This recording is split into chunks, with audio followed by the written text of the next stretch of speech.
Elle était là, chaque samedi soir, silhouette droite, regard perçant, voix tranchante. Raphaël Ricci, surnommé Raffi, était l'une des figures les plus redoutées et respectées de la Star Academy.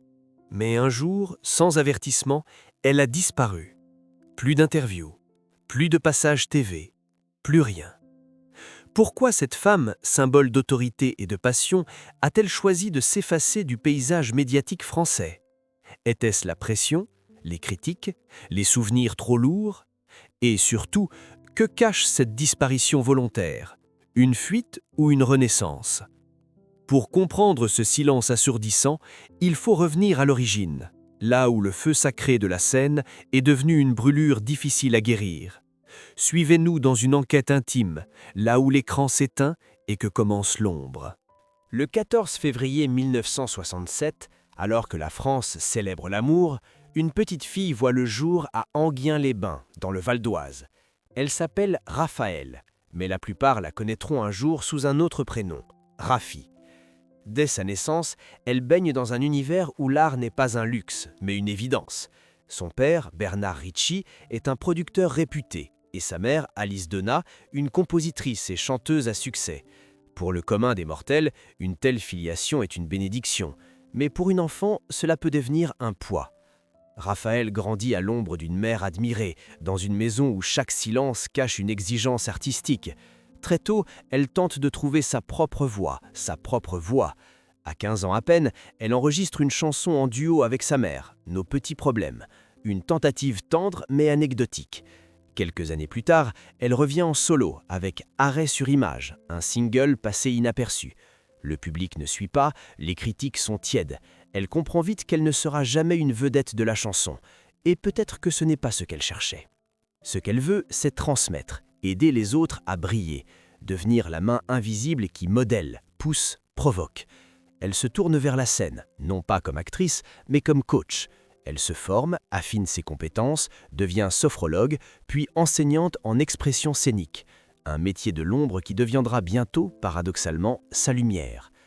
L'opportunité surgit en 2001, quand la chaîne TF1 lance un programme révolutionnaire pour l'époque, Star Academy, une émission de télé-réalité musicale où de jeunes talents s'affrontent semaine après semaine sous les yeux de millions de téléspectateurs. Le concept est simple, un château, des cours intensifs, des prestations en direct, des éliminations. Mais pour les élèves, c'est bien plus qu'un concours, c'est une épreuve physique et psychologique. Et au cœur de cette épreuve, il y a elle, Raphaël Ricci. Dès la première saison, elle impose son style, droite, exigeante, sans phare. Elle ne ménage personne. Pas de faux-semblants, pas de compliments creux. Ceux qui veulent réussir devront affronter la vérité, la sienne du moins. Certains la craignent, d'autres la détestent, mais personne ne l'ignore. Très vite, elle devient l'un des piliers du programme. Elle incarne une figure maternelle inversée, dure mais formatrice, froide en apparence, mais animée d'une flamme réelle pour son métier. Mais derrière cette façade maîtrisée, une question persiste. Pourquoi cette femme, issue d'un milieu d'artistes, ayant tenté sans succès la chanson, s'expose-t-elle ainsi à la critique, semaine après semaine, en acceptant le rôle de méchante ? Est-ce une revanche, une manière de réécrire sa place dans le monde du spectacle, ou bien un bouclier émotionnel, forgé au fil des blessures ? La relation entre Raphaël Ricci et le public n'a jamais été simple. Dès les premières saisons de Star Academy, les téléspectateurs se divisent. Pour certains, elle incarne la rigueur nécessaire à l'excellence, pour d'autres, elle dépasse les limites, notamment dans ses remarques parfois acerbes perçues comme humiliantes. Les critiques ne tardent pas à fuser. Trop dure, trop sèche, insensible. Les forums se remplissent de commentaires, les magazines People se délectent des anecdotes en coulisses. Mais malgré ou à cause de cette image clivante, elle reste. Mieux, elle devient essentielle. Car Raffi, c'est l'antithèse de la complaisance télévisuelle. Là où les autres jurés ou professeurs enrobent leurs discours de mots doux, elle tranche. Elle ne joue pas, elle ne séduit pas, elle enseigne.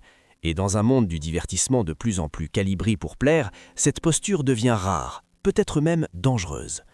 En interne, son rôle évolue. Elle participe à 7 saisons, est tour à tour professeure, remplaçante, puis même directrice par intérim de l'Académie lors de la saison 7, quand Alexia Laroche-Joubert part en congé maternité. Cette nomination aurait pu être le sommet d'une carrière. Elle en fait plutôt un point de bascule. Les tensions grandissent. En coulisses, certains collaborateurs murmurent qu'elle est difficile à gérer. Les élèves, eux, oscillent entre admiration et crainte. Un jour, une rumeur enfle. Elle aurait influencé l'élimination d'une candidate à cause de sa tenue vestimentaire jugée inadaptée. Rumeur aussitôt démentie par Ricci elle-même, qui affirme n'avoir aucun pouvoir sur les décisions finales. Mais le mal est fait. Dans l'imaginaire collectif, elle devient l'archétype de la professeure intransigeante jusqu'à l'excès. Les saisons passent, mais les traces restent. Une candidate emblématique, Élodie Frégé, future gagnante de la saison 3, évoquera plus tard l'impact émotionnel de certaines remarques reçues durant l'émission. Des mots sur le physique, sur l'attitude scénique, sur ce quelque chose qui ne convient pas. Des mots qu'elle n'a jamais oubliés. Alors qu'elle tente de maintenir le cap professionnel, elle se heurte à une tempête invisible mais dévastatrice, la montée en puissance des réseaux sociaux. À mesure que les anciennes saisons sont rediffusées ou découpées en extraits viraux, certains passages la montrent sous un jour peu flatteur. Les qualificatifs pleuvent, méchante, grossophobe, raciste. Des accusations graves qu'elle conteste fermement.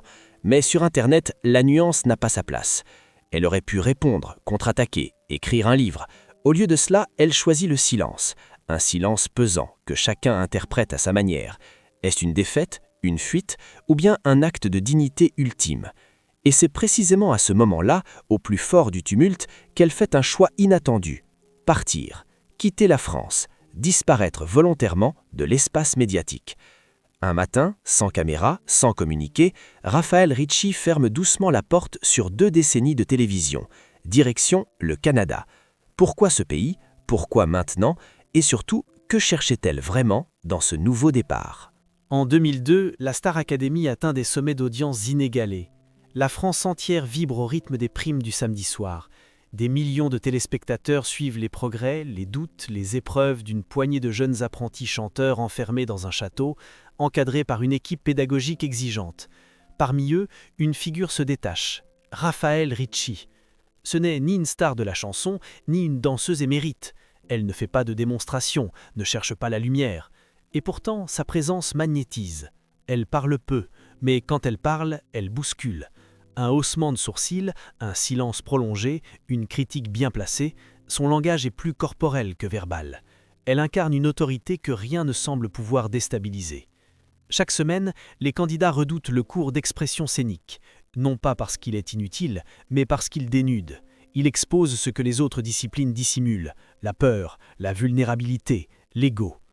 C'est dans cette nudité émotionnelle que Raphaël excelle. Elle sait où appuyer, à quel moment, avec quelle intensité. Sa pédagogie dérange, parce qu'elle ne flatte pas, elle révèle. Et dans une époque où la télévision tend à l'uniformité, où tout doit être bienveillant, elle offre un contrepoint brut, presque inconfortable. Mais c'est précisément ce qui fait d'elle un pilier de l'émission. Les élèves qui passent par ses cours ne l'oublient jamais. Certains l'aimeront avec le recul, d'autres lui garderont rancune à vie. Mais tous reconnaîtront une chose, avec elle, ils ont été poussés dans leur retranchement. Et parfois, ils y ont trouvé quelque chose de vrai. En dehors de l'antenne, Raphaël participe aussi à la mécanique de l'émission. Elle assiste aux évaluations, donne son avis lors des débriefings, pèse dans certaines orientations pédagogiques. Elle est respectée par ses pairs, notamment par Alexia Laroche-Jubert, directrice emblématique du château. Cette dernière la désigne d'ailleurs comme remplaçante lors de son congé maternité en 2007, faisant de Ricci la première et seule femme à occuper ce poste central. Un symbole fort, mais aussi un tournant délicat. Car à cette époque, l'émission commence à changer. Le public se lasse, les critiques deviennent plus acerbes, les audiences déclinent légèrement. La pression monte, y compris sur les membres de l'équipe. Raphaël, devenu visage emblématique du programme, reçoit de plus en plus de courriers de spectateurs, certains admiratifs, d'autres haineux. La frontière entre l'enseignante à la télévision et la femme dans la vie privée se brouille dangereusement. Et pourtant, elle continue. Saison après saison, elle revient. Elle aurait pu quitter, se préserver, mais elle tient bon, portée par une conviction tenace, celle que son rôle est nécessaire, pas pour plaire, mais pour former, pas pour divertir, mais pour transformer. Lorsqu'on évoque les années hors de Star Academy, les images qui reviennent sont souvent celles des prestations enflammées, des duos avec des stars internationales, des cris de joie ou des larmes d'élimination. Mais en coulisses, dans les salles de répétition, un autre spectacle se jouait, plus discret, plus intense. C'était là que Raphaël Ricci brillait le plus. Son approche pédagogique ne ressemblait à aucune autre. Elle n'enseignait pas des techniques, elle provoquait des électrochocs. Un regard fuyant, une voix tremblante, un corps raide sur scène, pour elle, chaque détail trahissait une peur enfouie, une blessure, une résistance, et elle ne laissait rien passer. Elle forçait l'étudiant à se regarder en face. Parfois, cela déclenchait des révélations bouleversantes, d'autres fois, des effondrements. Elle savait que pour monter sur scène, il fallait d'abord tomber le masque. Certains critiques, pourtant, voyaient dans cette méthode une forme de brutalité psychologique. Ils lui reprochaient de pousser trop loin, de franchir la ligne rouge. Mais Raphaël défendait son approche bec et ongle. Elle n'était pas là pour materner, elle était là pour former. Le public ne pardonne pas la faiblesse sur scène, disait-elle souvent. Elle voulait préparer ses élèves à un monde cruel, pas les bercer d'illusions. Et de fait, plusieurs candidats passés entre ses mains ont ensuite brillé dans la sphère musicale ou artistique. Son exigence portait ses fruits. Son nom circulait dans le milieu comme une référence. Des producteurs, des directeurs de casting, des responsables artistiques reconnaissaient son œil affûté, sa capacité à détecter ce que personne d'autre ne voyait. En off, certains affirmaient encore « c'est elle la colonne vertébrale du château ». Mais cette reconnaissance professionnelle n'effaçait pas le coût personnel. À mesure que les saisons défilaient, Raphaël commençait à montrer des signes d'usure. Son regard devenait plus grave, ses interventions plus mesurées. Elle semblait sur la défensive, comme si chaque mot pouvait être mal interprété, détourné, amplifié. L'ambiance avait changé. Le public, plus avide de clash que de construction, ne voyait plus en elle qu'un personnage rigide, voire antipathique. Les réseaux sociaux, alors en pleine explosion, amplifièrent cette caricature. Des montages vidéo sortis de leur contexte circulaient, des phrases isolées devenaient des accusations, et surtout, un phénomène nouveau apparut, le jugement permanent. Là où auparavant un enseignant comme elle aurait pu exercer dans une relative confidentialité, elle se retrouvait scrutée, jugée, critiquée en temps réel. Son entourage commence à noter un changement. Elle, si combative, si ancrée dans sa mission, devient plus silencieuse, moins présente lors des moments informels, comme si quelque chose se brisait à l'intérieur, comme si l'héroïne du combat artistique comprenait peu à peu qu'elle menait une guerre que le public ne voulait plus voir. Et un soir, lors d'un prime anodin, pendant une prestation sans éclat, elle baisse légèrement les yeux, juste une seconde.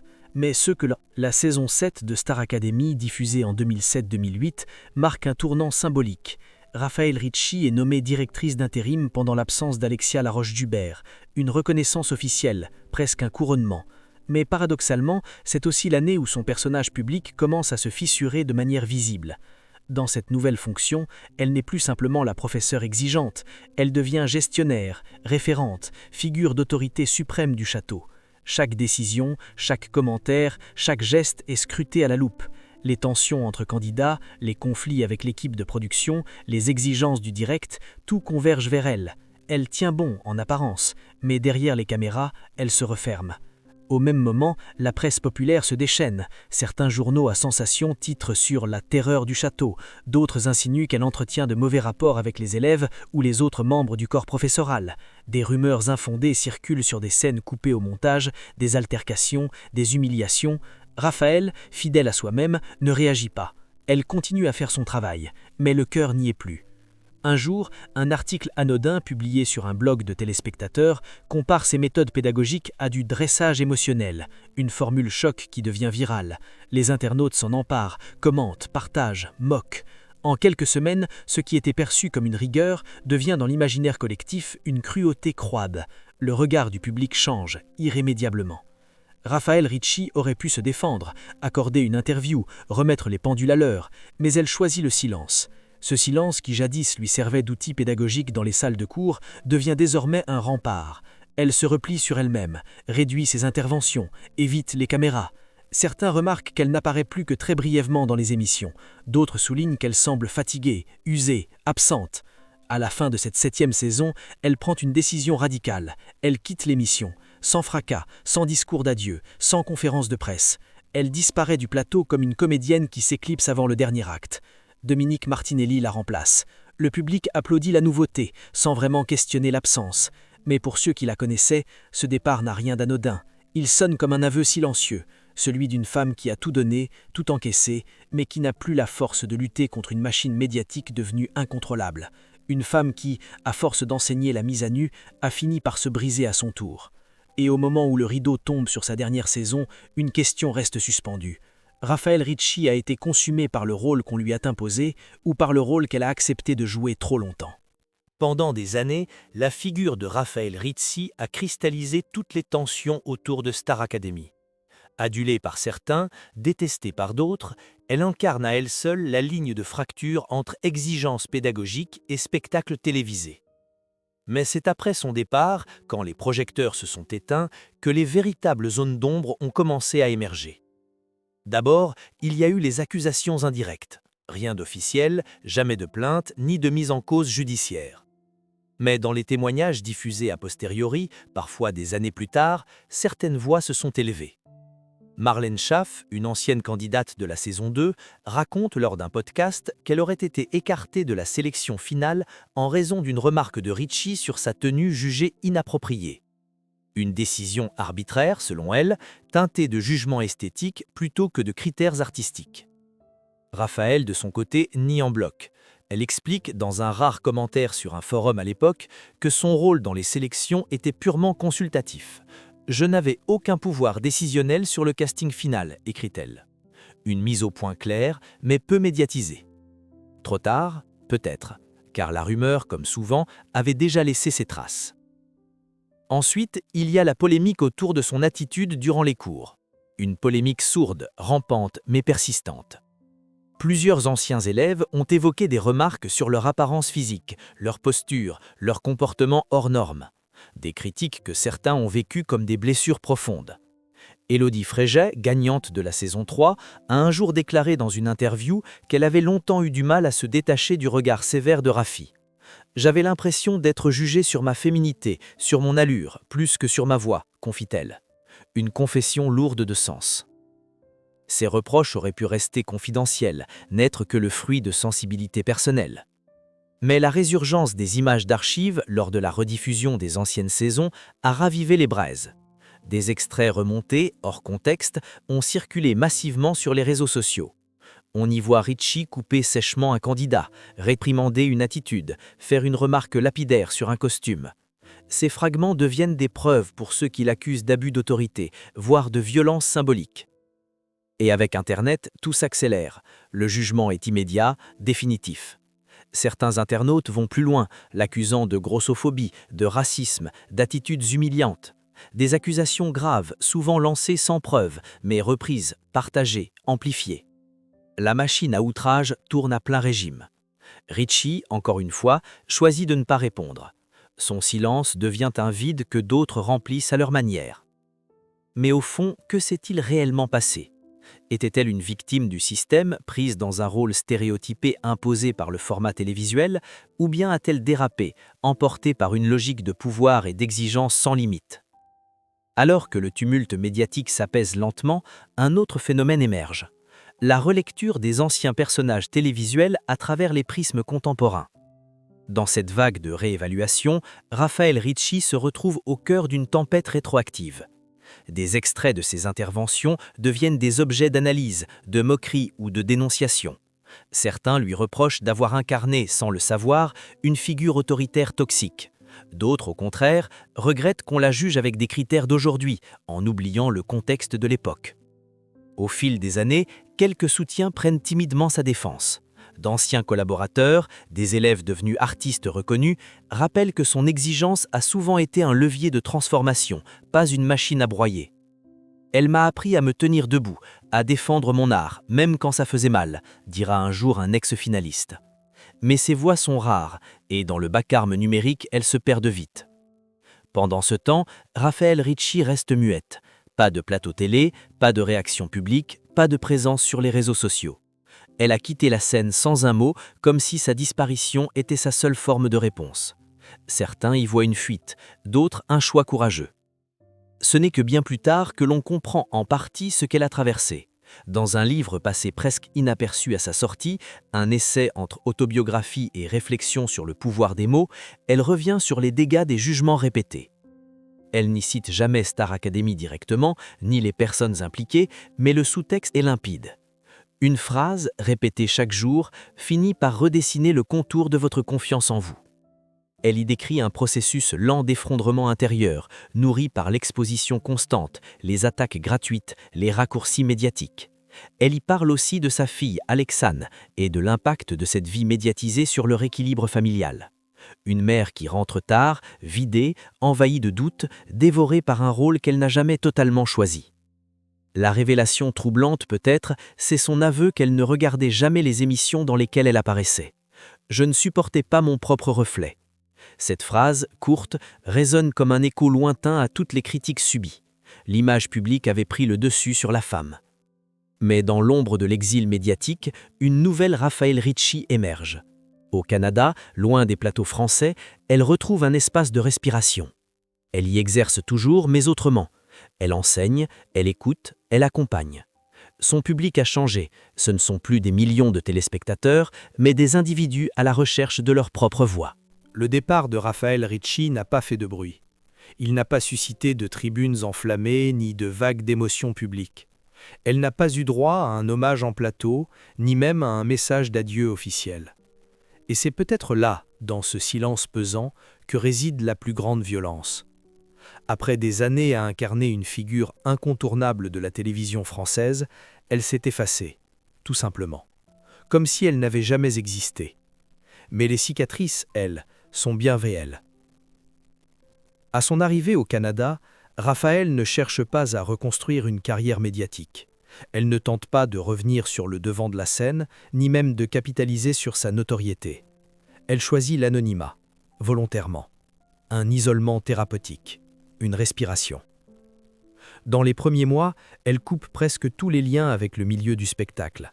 Son entourage proche parle d'une fatigue profonde, d'une forme de dégoût du système. Elle aurait même, selon certains, refusé plusieurs propositions d'apparition ou d'intervention en France. Pas par arrogance, mais parce que quelque chose s'était brisé. La femme exigeante, celle qui poussait les autres à dépasser leurs limites, se retrouve à devoir reconstruire les siennes. La sophrologue qu'elle était devenue avant même la télévision reprend le dessus, non plus pour les autres, mais pour elle-même. Elle redécouvre les mécanismes du stress, de l'angoisse, du burn-out, cette fois en tant que patiente.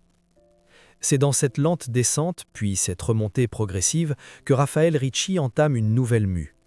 Elle s'éloigne des caméras, mais pas de l'humain. Elle continue d'accompagner, mais dans l'intimité. Des séances individuelles, des ateliers confidentiels, loin des regards et des jugements. Elle guide des artistes, mais aussi des chefs d'entreprise, des étudiants, des anonymes, tous ceux que la vie a exposés un peu trop fort, un peu trop vite. Et au fil des années, quelque chose se transforme en elle. Non pas un pardon, mais une acceptation. Elle cesse de fuir son passé sans pour autant chercher à le revendiquer. Dans certaines interventions discrètes, elle laisse entendre qu'elle n'en veut à personne, ni aux candidats, ni aux internautes, ni même à la télévision. Elle dit simplement « J'ai été là où je devais être, jusqu'à ce que je ne le supporte plus ». Il est difficile d'imaginer le quotidien d'une femme qui a vécu sous les projecteurs, puis décidé de tout éteindre. Pour Raphaël Ricci, cette nouvelle vie ressemble à une existence parallèle, sans flash, sans bruit, sans public. Le contraste est saisissant. Autrefois exposée au jugement constant de millions de téléspectateurs, elle évolue désormais dans une sphère privée, confidentielle, où chaque regard n'est plus une menace, mais une écoute. Elle vit au Canada avec son mari, Laurent Foulon, qu'elle a épousé en 2016. Loin du tumulte médiatique français, leur vie semble s'être recentrée sur l'essentiel. Leur fille, Alexane, aujourd'hui adulte, fait partie de cette reconstruction discrète. La cellule familiale, souvent mise à rude épreuve par la notoriété, devient un refuge, un socle. Pour la première fois depuis longtemps, Raphaël n'est plus définie par un rôle. Elle est femme, mère, épouse, coach, dans cet ordre ou dans un autre. Mais surtout, elle est enfin libre de choisir. La question demeure pourtant, que reste-t-il de l'ancienne Raphaël Ricci? Celle que la France entière regardait avec crainte ou fascination. Est-elle totalement effacée, enterrée sous les années d'exil? Ou bien vit-elle encore en elle comme une cicatrice, comme un miroir qu'on garde dans un tiroir mais qu'on n'ose jamais ouvrir? Elle a cessé d'apparaître publiquement, mais certains témoignages évoquent des moments où elle accepte de partager son expérience, notamment dans des écoles de théâtre ou lors de séminaires spécialisés. Ce sont des interventions rares, souvent hors des radars médiatiques. Mais à chaque fois, ceux qui l'écoutent sont frappés par une chose. Son silence n'est pas de honte, c'est un choix, un espace qu'elle s'est approprié. Et pourtant, dans chaque mot, dans chaque regard, plane une question sans réponse. Que serait-il passé si elle était restée, si elle avait répondu, si elle avait combattu l'image imposée? Car dans un monde où les voix fortes sont souvent déformées, une femme comme Raphaël Ricci n'avait que deux choix: se battre sans fin ou disparaître pour survivre. Et dans ce retrait volontaire, dans cette vie loin des plateaux et des jugements, elle semble avoir trouvé ce que tant d'autres cherchaient en vain: le droit de ne plus devoir prouver qui l'on est. Pendant longtemps, Raphaël Ricci a été perçue comme une femme dure, intransigeante, parfois cassante. Une silhouette raide derrière un bureau, un regard qui juge, une voix qui tranche. C'est cette image-là que la télévision a véhiculée et que le public a retenue. Mais derrière le rôle, il y avait une femme. Derrière les critiques, une sensibilité. Derrière le silence, une blessure. Aujourd'hui, elle ne cherche plus à rectifier le passé. Elle n'écrit pas de mémoires spectaculaires, ne revient pas sur les plateaux pour remettre les pendules à l'heure. Elle vit, simplement, dans une autre réalité. Une réalité choisie, apaisée.